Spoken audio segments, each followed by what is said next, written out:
அடிக்கிற வெயிலுக்கு இப்படி ஒரு மோர் குடித்தா எப்படி இருக்கும்? கொஞ்சமாக கொத்தமல்லி, ஒரு துண்டு இஞ்சி, சின்னதாக ஒரு பச்சை மிளகா, கொஞ்சமாக கல் உப்பு, ஒரு கிளாஸ் தயிர்.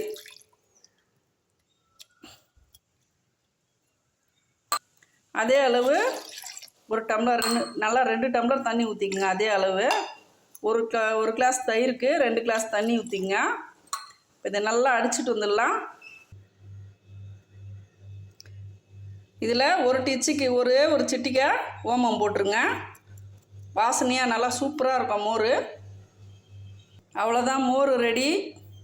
வெயில் தாங்க முடியாமல் கூல்ட்ரிங்க்ஸ் குடிக்கிறேன்னு சொல்லிட்டு கண்ட கூல்ட்ரிங்க்ஸ் கொடுத்து உடம்பை கெடுத்துக்காதீங்க. இந்த மாதிரி வீட்டில் தயிர் வாங்கி இந்த மாதிரி அடித்து குடிச்சிங்கன்னா நம்ம இந்த வெயிலேருந்து நம்மளை உடம்பை காப்பாற்றிக்கலாம்.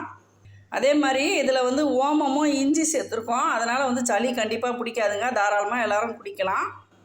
இளநீர், மோர், தர்பீஸு, கிர்ணிப்பழ ஜூஸு இதெல்லாம் சீசன் டைமில் எந்த நீர் காய்ங்க கிடைக்குதுங்களோ அதெல்லாம் நீங்கள் ஜூஸ் பண்ணி இந்த வெயிலில் குடித்து ரொம்ப உடம்பை ஆரோக்கியமாக வச்சுக்கோங்க.